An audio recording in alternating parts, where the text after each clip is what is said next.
Welcome to Bar Fans International. You're joined by Nick and myself, but another fan. Work reasons cannot make it. Nick, welcome. Long day. How are you feeling? Disappointed, deflated, above all frustrated. Frustrated. It's the worst way to lose. Sometimes you'd rather get absolutely thrashed and know you're not good enough rather than go through the heartbreak we've gone through the past couple of weeks with this side where we do so many things so well, but one of the most important things about the sport that we love is putting the ball in the back of the net. And we're going to go through it in more depth. But when you can't do that well, you're not much of a chance at the end of the day. So all on to the next round of qualifying. Yeah, yeah. And I think you summed it up well there. And one of our followers, Anastas Canaris, also summed it up. It's the hope that kills you. We had that hope, 2 minutes it lasted in that 58th minute or so, and then just got taken away from us. We'll summarize the game and then we'll talk about the hope that, that no longer is. So, this morning's result or the result against Rangers finished 1-1. We opened up the scoring via Jurisic. What happened was in the 58th minute or so. Well, Um, what? Yeah. 53rd minute, yep. And it was a lengthy review. There was a passage of play on the right, Cortez laid it back to Bakasetas. Bakasetas whips in across that left pretty much everyone flat foot except for Jurisic who ran onto it. He's just like got a header to it. Nothing powerful. Just placed on target. Dumbfound Butland, who was scrambling, went in. Straight away, the linesman waved offside upon a really long review, which even at first glance, when you see it, he looked onside. The VAR lines showed he was onside, but it took a fair bit for that to be ruled as goal stand. So I'm not too sure how they took their time that long when you can see there's considerable distance between him and the offside line. So that got given after a fair bit. Then Rangers not longer equalised. They broke down on the right. There was a They took on Palmer Brown in the box. Decent, okay shot. Dragowski saved it, rebounded straight to their player. Another rebound, and then once again it was like a bit of a ping pong, and then once again Gassama just buried it in. Even with Maxi standing on the line, had no chance of putting a block to that. And then yeah, that's where the game or the scoreline finished. How did you see the game? What did you see? Things you liked, things you didn't like. Well, it was probably out of necessity, but I love the fact that we were on the front foot again. That first half was arguably more dominant than the first half last week at Ibrox. Again, you'd imagine by necessity the fact that we were chasing the game, but not only were we on the front foot and dominant, so that's good. That's a positive. The other positive is that we're creating chances, several notable, huge chances that we'll get onto. Again, really camped Rangers back. They couldn't. They really struggled to get a foothold in the game. We mentioned before the two legs that Martin favours that possession based game, and we didn't allow them to get in any sort of rhythm. And we were the better side in three, definitely three out of the four halves. Um, love the fact that we were on the front foot and dominant and pressing high and creating chances, but hated the fact that we couldn't finish the chances. And the major culprit from this one, he had a big chance last week. This time, Belistri times two huge chances in the first half. One of them he failed to even put it on target.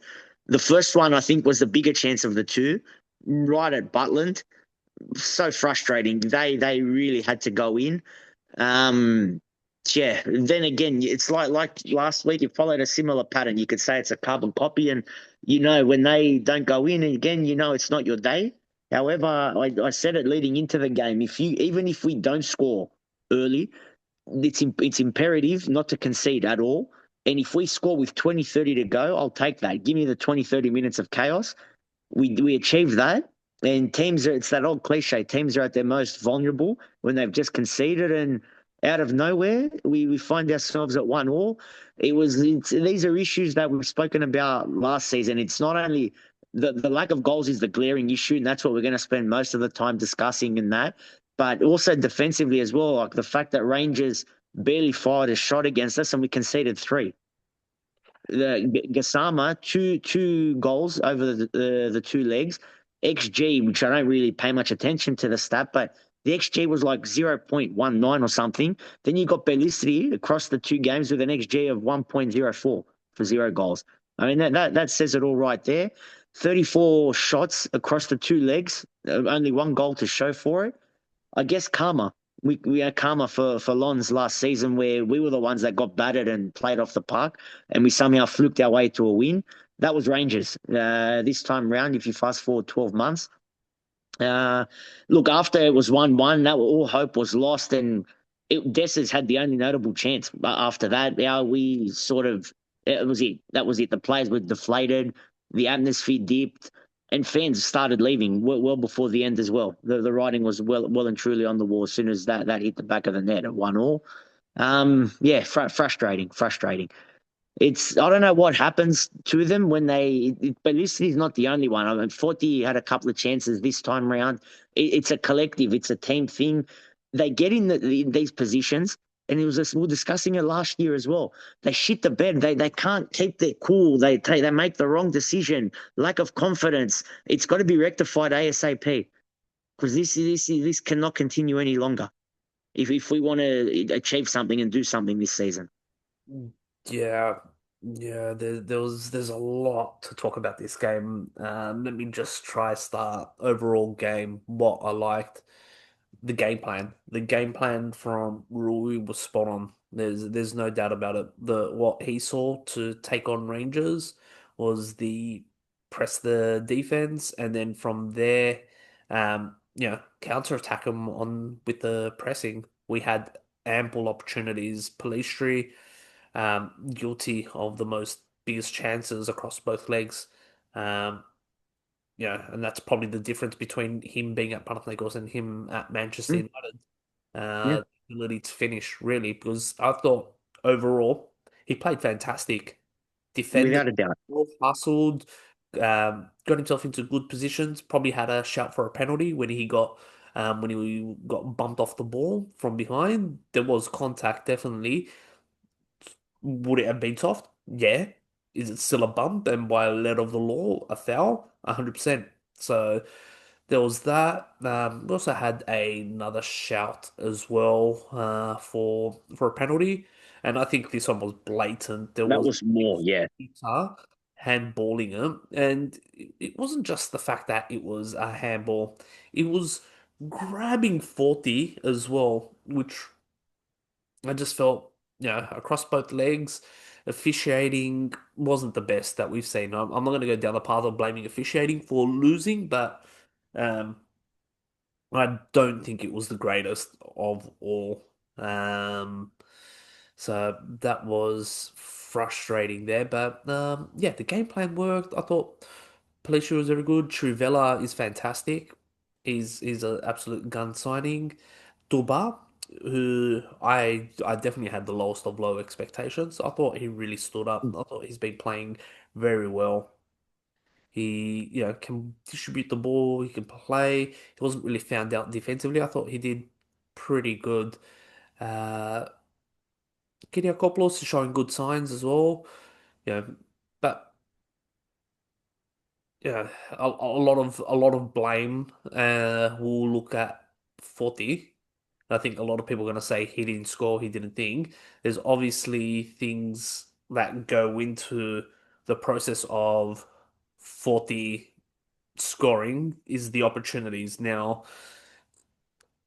I've analyzed the game. I've seen him. I've seen it across the last couple of years. I've said I don't think he's a striker. I think he's a forward I think we've seen 2 years ago when he scored those, what, 20 odd goals in that season was on the basis of having the triangle, him, Bernard, Bakasetas. That triangle was fucking good. That was really good because you had Bernard coming more in, playing more like a inverted sort of playmaker, wing, and we saw Bakasetas as well getting really involved. And without a player supporting right next to him, he's very isolated. He's in these 1v2 situations, and what he does still do good is that he draws the centre backs with him. So he'll come deep, get the ball, he'll drag a defender with him, and what that does is open up space for Pelistri and Jurisic. We saw that a few times where they had a fair bit of space, but the thing is with those two players is they're playing a little bit more out out wide. They're not coming in as much from what we used to see under Palacios and Bernard in previous years. We're seeing Pelistri and we're seeing Jurisic stretched a bit more wider. So we're not. They're probably not getting in as many big threatening positions. They're still getting the opportunities, but the big threatening positions, they're not really getting, and it's almost wasting 40 because 40 is doing a lot of the hard yards. Now, yeah, Rui's got to address this situation. Is he happy with that approach, that style of play that 40 is doing? Coming back, getting the ball, trying to distribute, bring players with him, allow the wingers, because the wingers aren't scoring that much. We're seeing Palissia having a big issue of goal scoring. Jurisic, he probably had a couple of chances himself in that first leg. Second, he scored today via the header, but you know, the thing is, if your wingers need to score, that's all. If you're going to play that, or does Rory tell Forty, no, the team and the players sitting behind you need to work harder. You just stay up. That's what kind of a Swideski sort of does. Swideski's not as good in the press, but I think Forty, Rui, whatever, need to work out what is best moving forward for the team. Do we lead Forty up, get chances to him because he's obviously barely getting chances. He had those two half chances, Hey, one yeah, one on the they're line half chances. where he threw his body in front of Suter to get the header. He did as well as any player in that position could do. Um, so yeah, that's a bit of the 40 question. I He's know. going to get criticised because he's on the big money. He's the face of the team. He's the captain. He's Greek and all that. Yeah, He couldn't have. He was probably better in the first leg as opposed to the second leg, not by much. But the half chances, as you said, the header especially, he did well. A to even position himself to get the shot away, and B to even direct it close to being on target. The second one was a bigger one that he couldn't get on the end of the cross. yeah, But they weren't as big as Pellistr's chances, and you're right. It's got to be addressed yeah. immediately. So there's that, and again, we conceded after we had a big chance. I think it was the cross that came It was through, the cross. evaded, Juricic.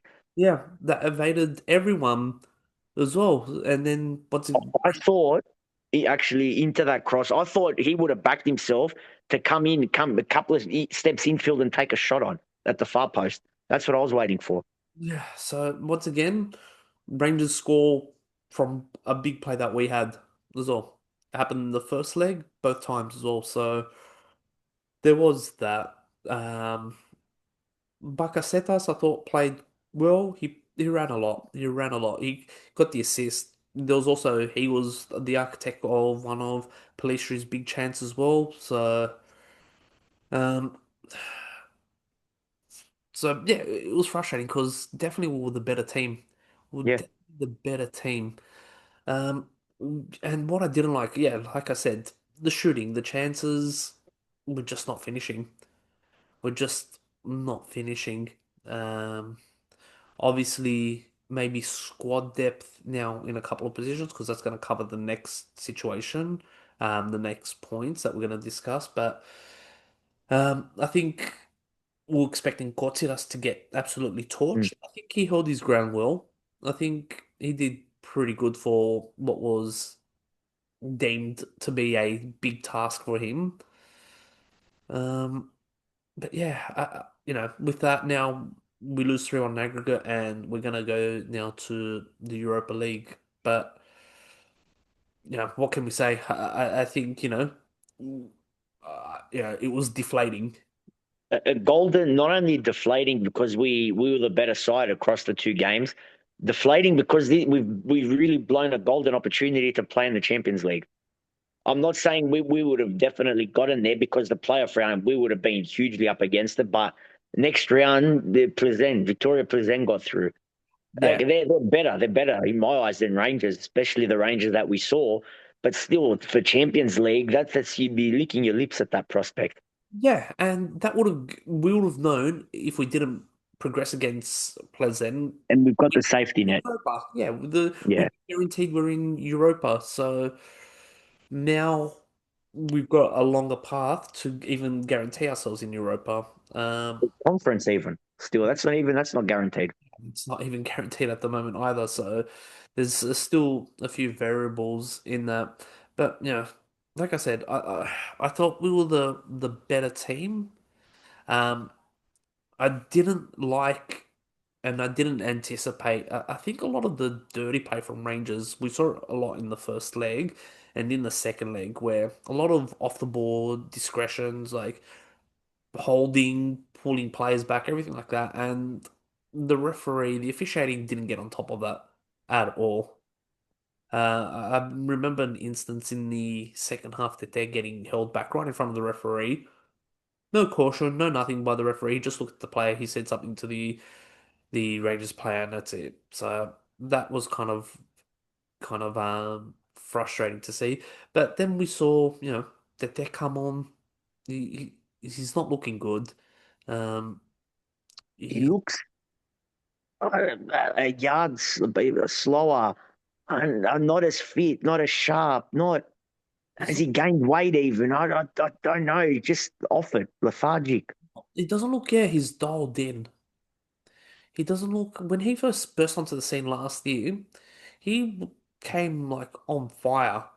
But I don't know what it is with him. I think it's a bit of a mental sort of thing because you look at his track record and history at his clubs, he's almost like a one season player at every club. Now, with Pelistri almost pretty much the starting right winger, and that they're rumored to be a bit unhappy that he's not starting, it wouldn't surprise me if, hey, if we get an offer for him, do we just cut him loose? I was saying that months ago. Well, as soon as the season ended, the predicament of who to sell and who to keep, he would have been number one on my list to sell. That His stocks were high, scored big goals in Europe last season. But Ballistic, he's a terrier. He's a workhorse. He really is. He's going to get slammed for his finishing, rightfully so. But his all-round game, other than that's great. Yeah, yeah. I'm gonna say keep an eye on Tete's name in the transfer market. If there's obviously rumors about Brazilian clubs, but they don't have the money to pay for a transfer fee, and we're not gonna give him out on loan. There's no way we're gonna give a player like that out on loan and not get a fee for anything like that. So, I would say, yeah, keep an eye in the transfer market. Any news regarding him.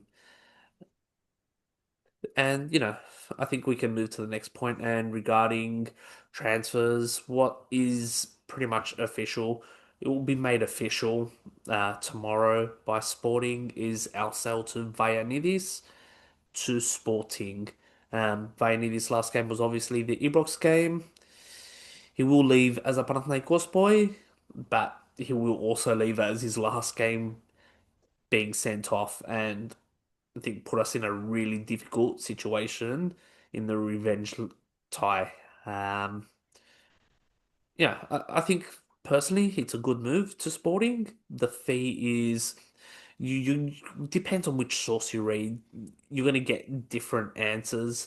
But I think from what I read, the Portuguese teams have to announce the exact figure in the stock market.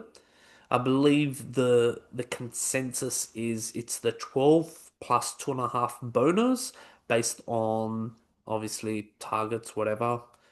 And there is a 15% sell-on fee. That was the rumored sell-on fee. And with that, Sporting have whacked an 80 million euro clause on him as well. Um, Look, I'll probably lead this one, but I think it's a good move for him. I think Sporting is Champions League. They're the current champions of Portugal. I think what back to back as well. Mm. He's playing in a what top five, top six league in the Yeah, world. top six, top seven. Yeah, He's going to be a guaranteed Champions League. He's heading into a World Cup year, so and there's probably going to be less pressure on him there as well. So you're looking at, you know, him having a killer year. Say he pulls off 10 assists. He has a good year where they make quarterfinals of Champions League, they win the league again. That and can, Greece makes the World Cup. yeah, that is just going to boost his stocks. Now, if a team really wants him and they're willing to pay 60, 70 million, we're going to still make another 10 million from him. Yeah, the On, best thing we did was pay Inter a few weeks ago to get him in full. yeah, We saved. We made another 5 million off the back of that with this deal. exactly. So it was, yeah, I think it's a good move for him, and I think it's a good move for us as well that that happened. And with that, obviously, the do you have anything you want to add on Vagiannidis or Look, obviously, wish him all the best. Because he's our academy boy, and it's good that the fact that now he's overtaken Cisse as our club record sale, and he's an academy boy. He's a bowl boy. I I don't know. Maybe I overrate him, and I've got such high hopes for him because I think he's that good. He got an English agency a few months ago. I thought he could have gone direct from Greece straight into the Premier League. Obviously, not to be, and I think you're right in what you say. The Champions League is the big draw card for him in this case. He's just got to watch it. Look, hopefully he does go well there because he last time he left us, it did not go well at all, and he came back tail between his legs, and he had to rebuild his career essentially from zero a few yeah, years ago with us. I think it could be yeah a family sort of thing where they rush to get him the bag, essentially secure a bag, go Yeah. overseas. Think he will be better off there, but obviously it wasn't the case. But Sporting was the one that did come with the offer. Panathinaikos did accept the offer on also on his request as well. So, like I said, I feel like it's a win-win for. What's important now is what you alluded to before is what we do with this 15 million, how we spend it. And we don't have to spend it in full. We have to spend most of it definitely. And in my opinion, we don't need to spend it on three, four, five players. Two players with that, with funds left over, is business well done for me. Well, there's already speculation that within the next couple of days we're about to announce a Frankfurt player, and he's a Portuguese right back by the name of Aurelio Buta, who spent the season last season at Reims in the League One. Um, Bit of scouting on him. He's a right back. He will offer more of more of a defensive presence rather than the attacking threat that Vagiannidis offers. Um, have you seen or heard much of him? That he can be dynamic. He's a lot shorter than Vagiannidis, more of a physical presence, likes to get up and down, but lacks the attacking quality of Vagiannidis, especially with getting forward and then the crossing side of the game. Look, the positive is that he's worked with Victoria in the past at Benfica, so they have an understanding of each other. They know each other. Fee, great fee, low risk in that sense, but he's really got to hit the ground running. We've got, I think, now until 24 hours could be before the first leg against Shakhtar to confirm our squad for the two legs. So he's got to be signed well before then. He's got to come in ASAP, basically, be announced and familiarise himself with his teammates. Yeah, yeah. Look, I've seen a couple of videos on him. Just his, his performances. He does look like he's someone that's got a bit of pace as well. He's good with the ball control, dribbling. He's comfortable with holding the ball. He's pretty good defensively as well. He's a solid defender, can make the good tackles. I think he's gonna offer a lot more defensively than Vagiannidis as a right back. But what he's good at in terms of pace is obviously he lacks a bit in the physical side of his game. While he does make, you know, he's better defender. I think just that strength, that physical strength that he's got, is lacking a little bit from him. But yeah, I think as you said, we need to get this one done across the line because it's going to coincide with the next point. Um, but yeah, I think this is a good buy. There's also a rumor that we're going to get another right back that we're looking at, but then we'll have three right backs at the moment. So, uh, Honestly, even if it's Sapras, I'll take Sapras. well, we will It's need. gone quiet. I know. I'm just saying hypothetically. I'm not too sure what's happened there, but the rumor mill is it's another international person as well that is supposedly better than Buta. So we'll have to wait and see on that. The other the other obviously transfer name was Z- uh he played at was it Lons. Lons? Yeah, our good friends at Lons. Zaruri, I think his name is. He is the mold, I would say, of Bernard. Um, he's played in the Premier League with Burnley as well. For those that may remember him, he did play at Burnley. Um, he's Algerian, another Algerian. So Moroccan, isn't he? Moroccan, sorry. Yeah, another Moroccan. We've obviously will burst with them considering Unahi. So I think I think with him, we're looking at a similar mold um to Bernard, where obviously he'll hold up the ball a little bit more. He'll offer a little bit more of dribbling creativeness. I think we've lacked that on the left hand side. I think Jurisic is a straight out guy that runs on the ball. Not He's good with his one touches and passage of play, but I think the difference with Zaruri would be the creativeness of him. So we'll see, that one was a rumor, but apparently that's put on ice at the moment. And our good friend Unahi, the ever-ending saga where in news that's probably positive for Panathinaikos, Spartak Moscow have withdrawn the offer of 12 million for Unahi because they've gone on to sign, or they're signing the Besiktas attacking mid Gedson, I think his name is. So that means 12 million's off the table. Marseille is obviously not going to get an offer like that again, based on previous offers from Brighton and Girona. The market is not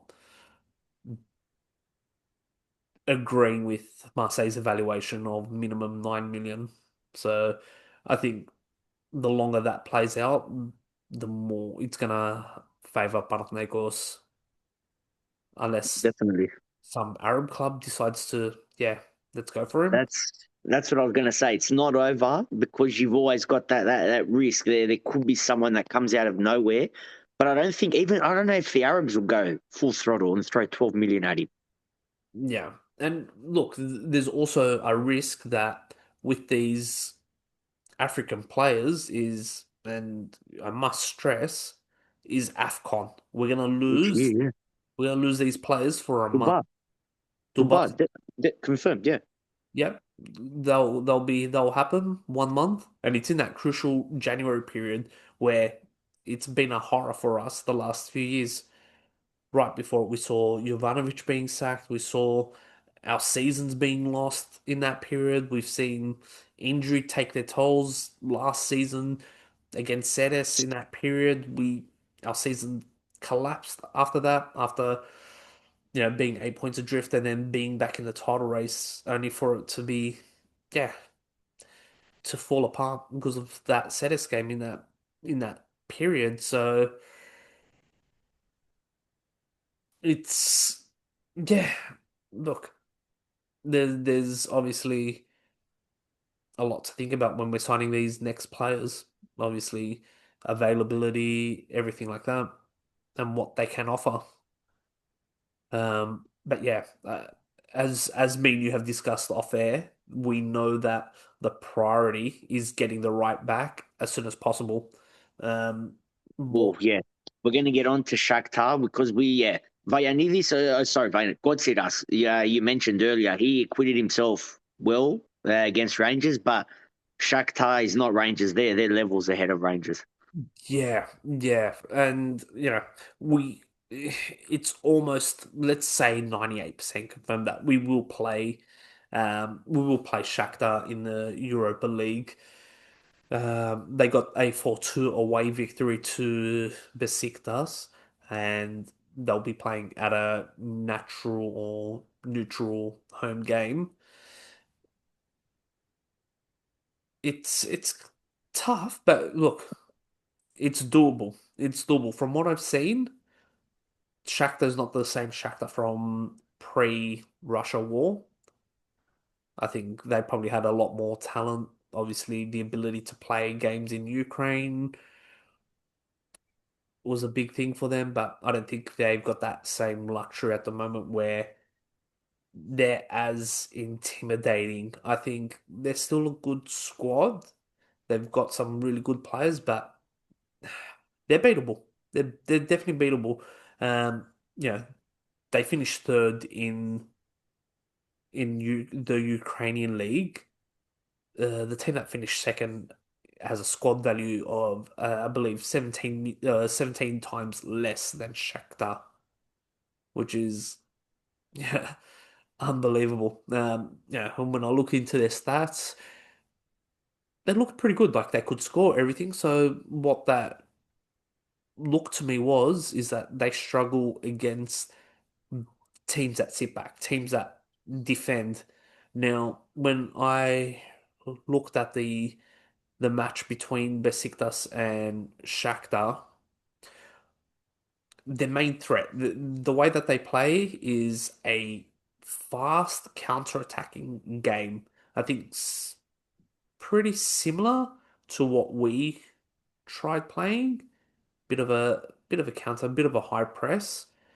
I think Rangers were more successful in the counter as well, but the threats from Shakhtar are their wings. Can't remember the wings' names. I'll bring it up.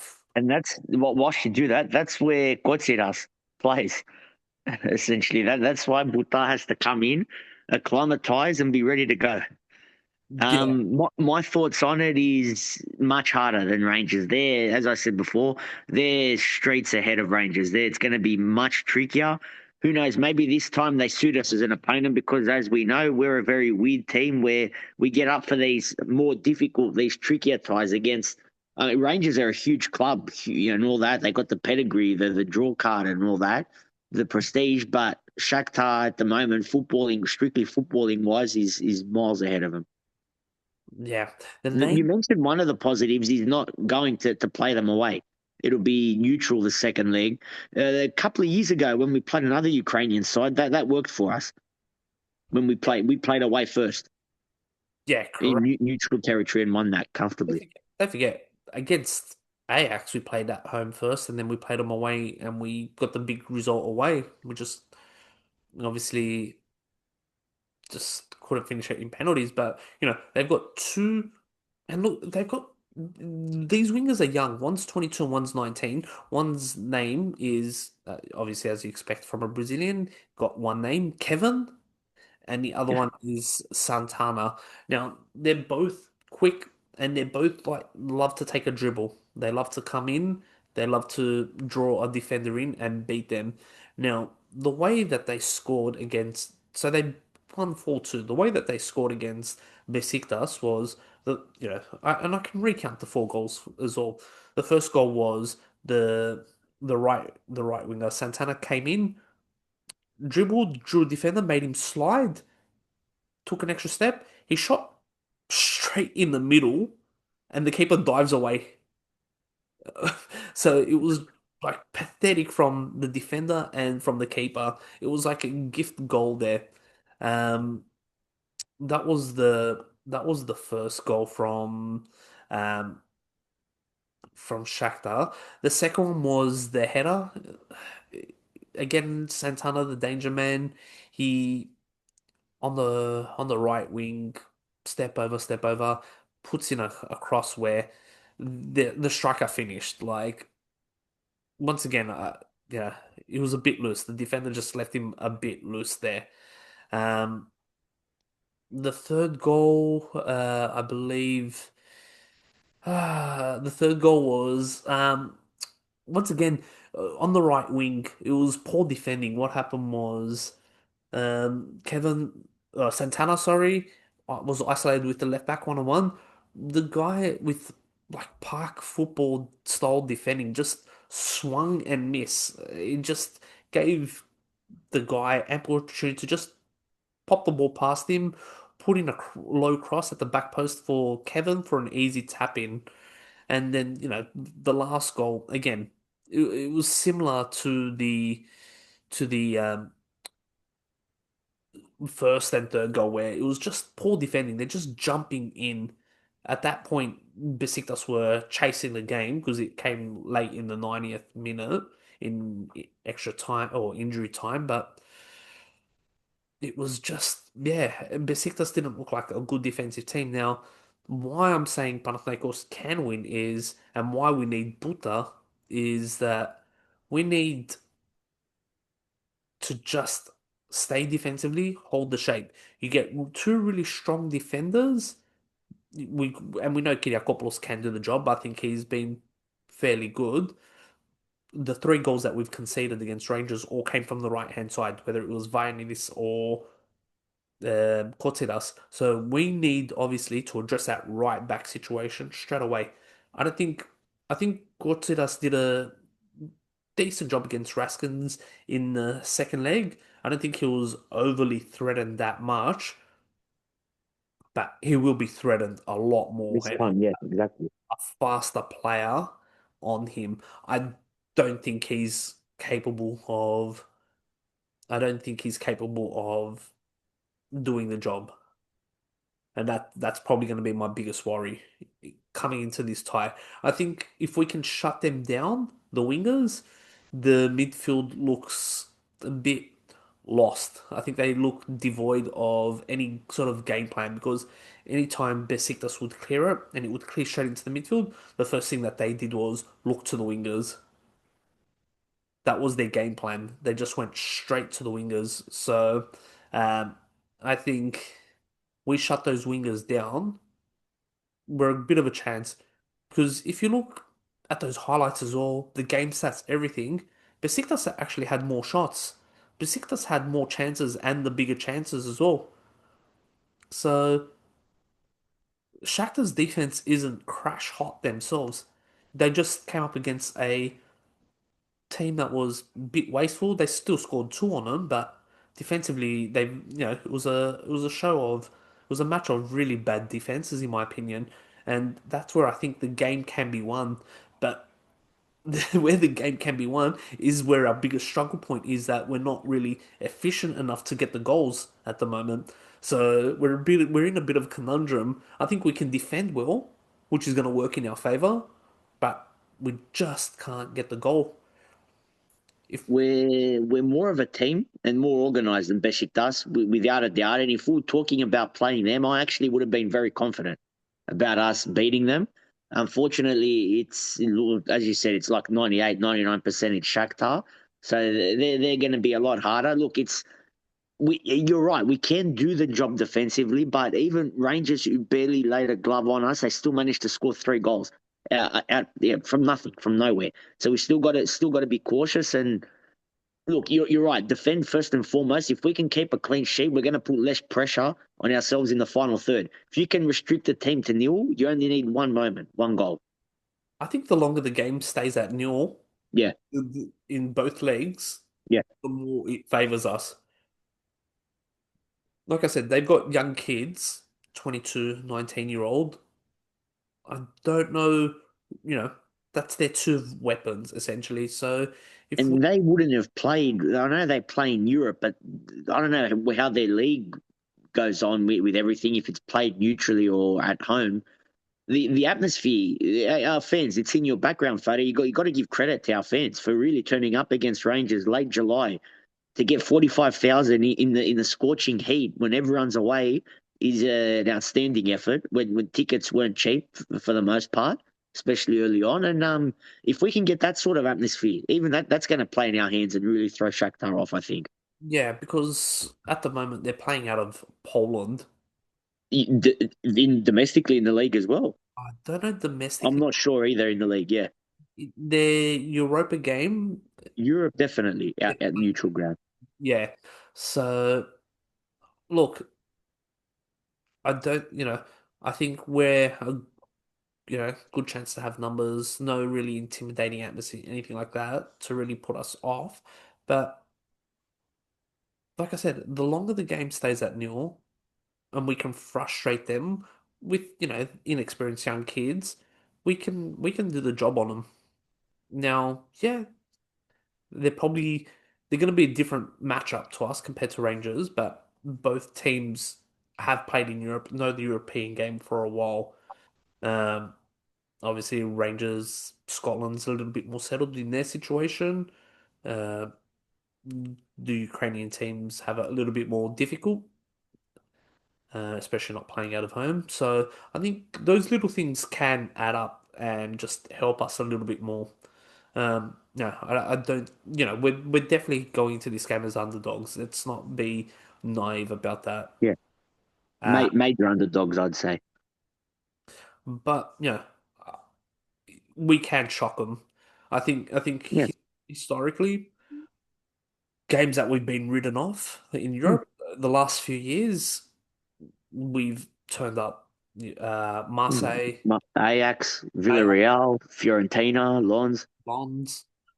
I think back against the walls, being ridden off, were a chance. The Chelsea game, I think we thought kind of we might have a chance, 60,000, but I think it was that little, that thing. But this game's a little bit different. I think we're going to be at that point that we're being ridden off. So I think it's a good opportunity for us. Chelsea, yeah, our old mate, the Ambroy, played a B team. Yeah, in front of 60,000 people, the clown. But that's what I'm trying to say. I think there's these little things that can actually help us going into this game. It's yeah, definitely. What we need is a circuit breaker. We need to cause a major ball over, a major upset, and not to first and foremost get it. We got to get Europa League. We've spoken before about the ramifications from a cost perspective with the European prize money, and there is a big difference between Champions League, Europa League, and Europa League to Conference League. Europa League prize money is still good, and that will alleviate a lot of pressure. And we said it all along: Champions League, that's where you want to be. That's where a club like Panathinaikos belongs. However, realistically, being a competitive Europa League team is where we need to be for the right here, right now. So pressure's on. We need a circuit breaker. We got to improve our ranking further this season.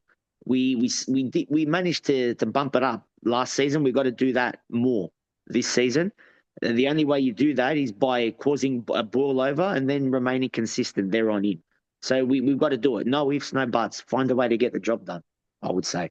Yeah, yeah, I agree with that. And you know, I think.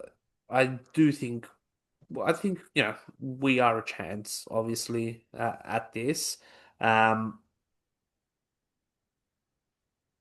like, yeah, I'm even looking at at Shakhtar's players' incomings and outgoings. Now, I'd be very interested to see what their cost control would look like. But Look, um, that there played there, didn't he? Years ago. yeah, but when Bernard, when they're selling players for like a few million and signing players for like 15 plus million, yeah, it kind of kind of begs the question there. But look, um, I, as long as we keep it longer to zero, we're a good chance. That game is scheduled to be Thursday night in Greece, Friday morning uh, in Australia, rest of the world. Check your times. Don't think the official no, schedule for that game has been released, so we do know it will be Thursday, 7th of August local time, and the return leg will be 14th of August local time. Um, so yeah, just keeping an eye on those timings. We'll post it on socials as well. So yeah, that's next week, and obviously this coming Monday, Monday during the day local time, Monday night in Australia for us is the Europa League draw. If for whichever team progresses, they'll be seeded into the next stage of the Europa League qualification and guaranteed minimum Conference League. Also, with that is the Conference League draw. So whoever loses will still be a seeded team in the Conference League final playoff round as well. So, and you did mention that, and you did mention that the implications of us not progressing against Shakhtar are quite dire. We're looking at player sales, especially Forty. You'd have to look at the asset players. Forty, that there, Tete, like I said earlier on, Maximovic, the the candidate. Yes, I forgot to mention Maximovic. He's a target of Oviedo in Spain.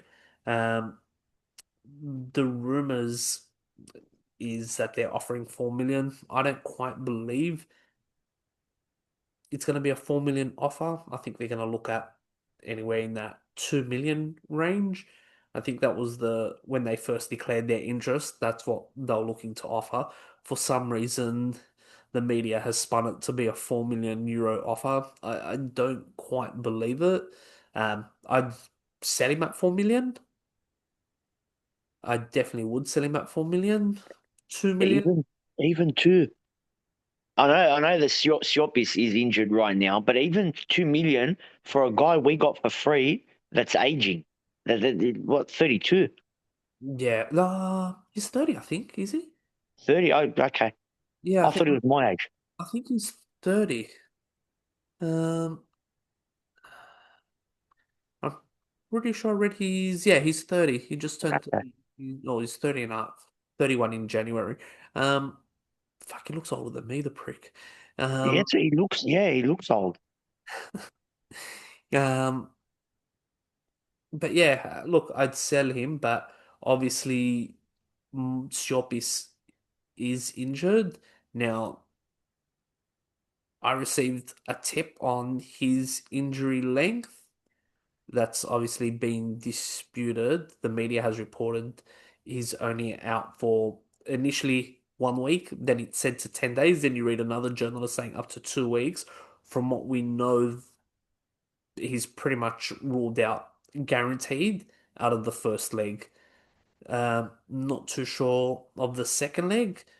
I've been told the Shopis injury is going to be it's a little bit more serious than what it is, and it could be up till September. But I'm hope for the Panathinaikos sake, it is wrong.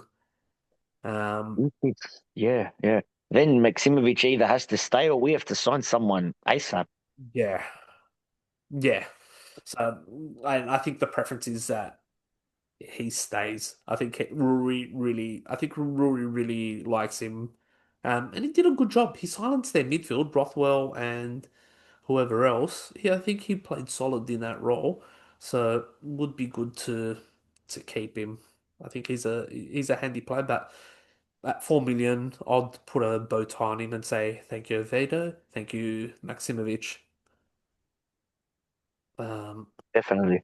but yeah, but yeah, that's the obviously the consequences of the conference league that we're going to be definitely forced because of the cost control issues. The cost control is 70% of what you spent. So essentially, what's impacted is the transfers, wages, things like that. All that plays a part.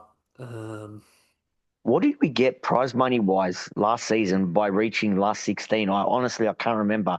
Must have been around 5, 6 million. yeah, Conference League does not offer. Whereas just rocking up to play eight games of league phase Europa League, even if you lose all 8 games, you're looking at like double that almost.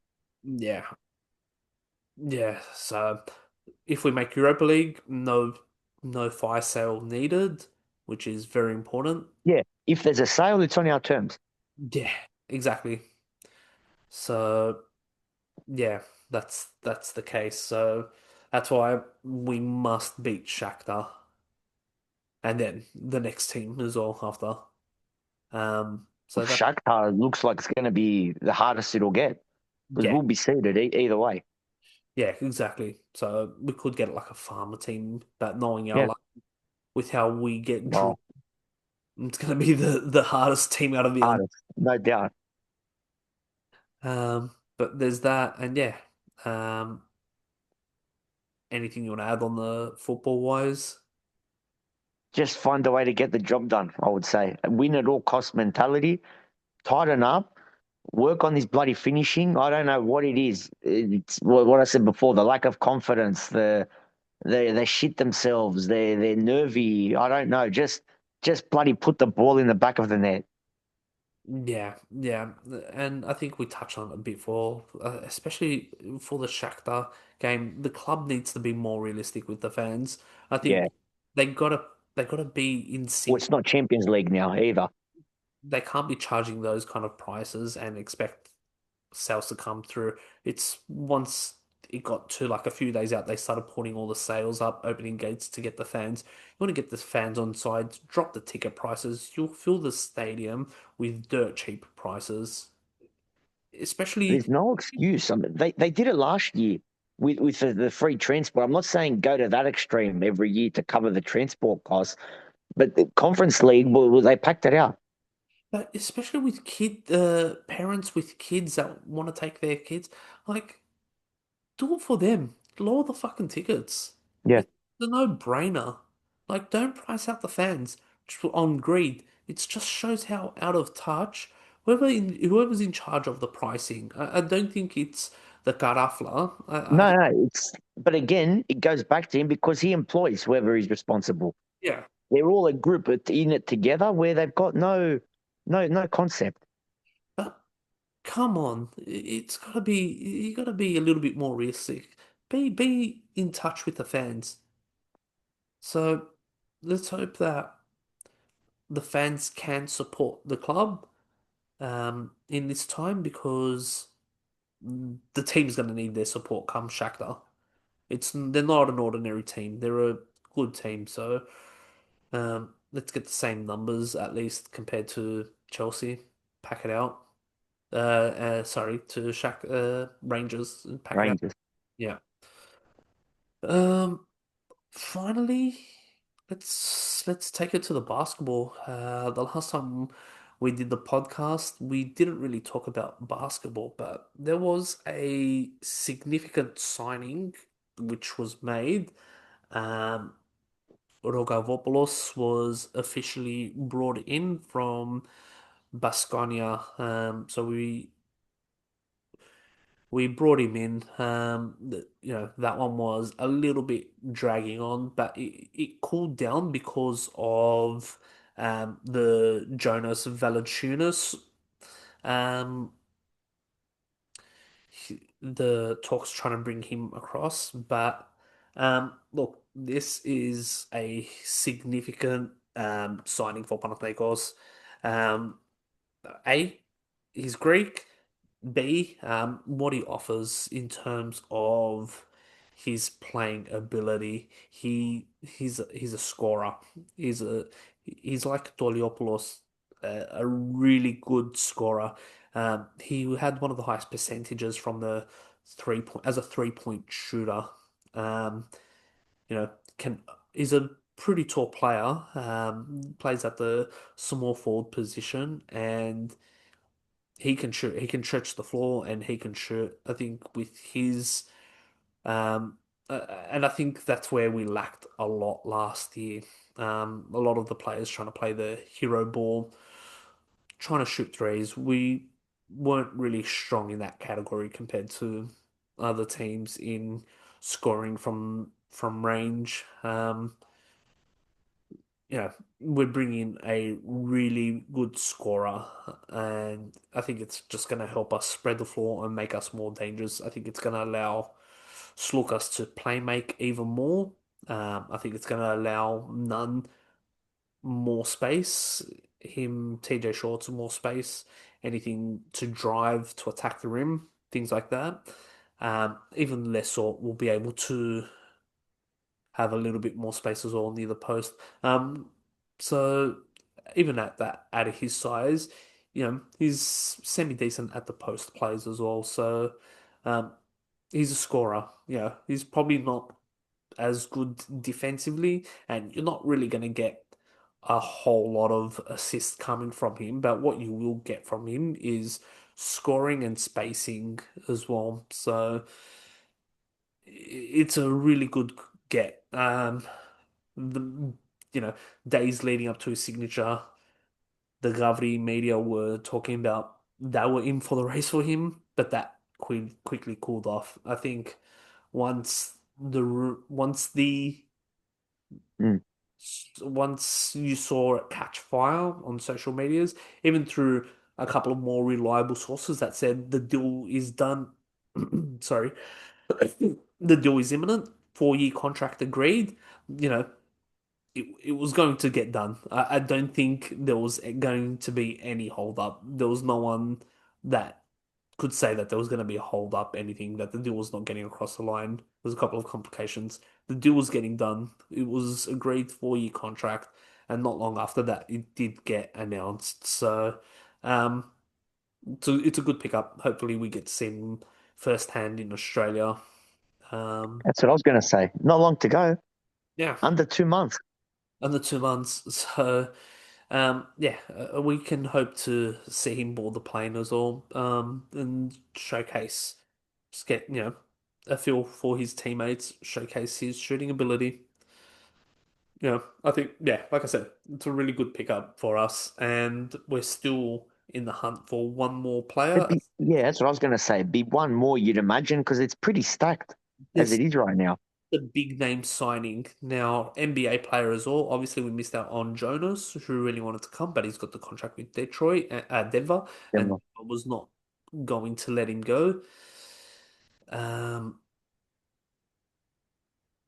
the name that caught a lot of fire was from the Indiana Pacers, Thomas Bryant. That was the name that was doing the rumors. So let's see how that plays out.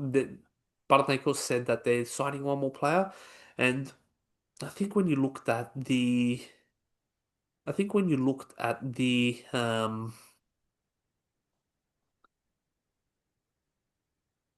odds for EuroLeague winners, and the article that called this, he said that we're going to be favorite. To quote him on this, the early bookies have put us as favorites already.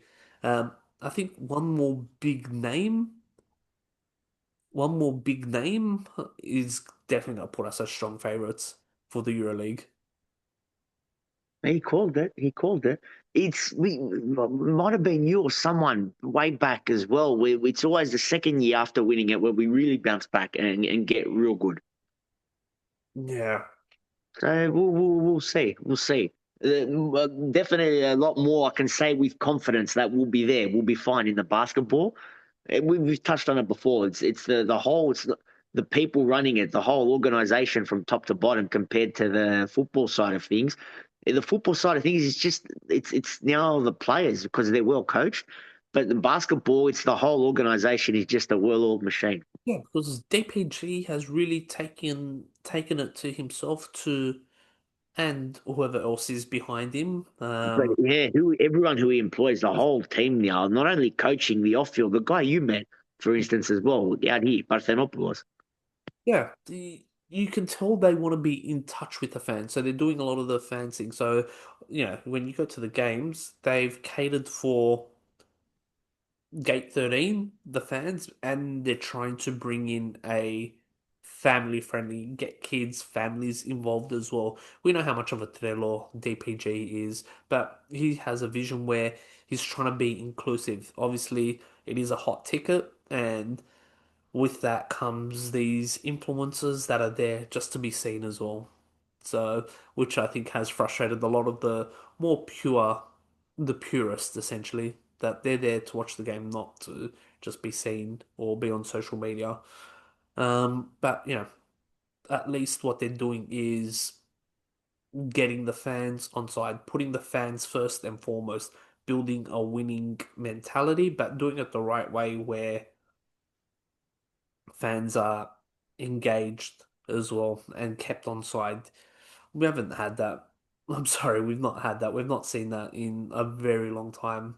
Maybe we saw it in the Pateras era when the four. Ivan papered over the cracks himself very, very briefly. Even the Pateras era was very brief as well in the Yeah. grand scheme of things. So probably say the football department's a little bit harder to run, but you know, from the get-go, we haven't been on side at all. We haven't seen eye to eye in how things are run. Okay. You know, probably the only positive thing I saw over the off season was keeping Rui, and And now, that was Metozori even.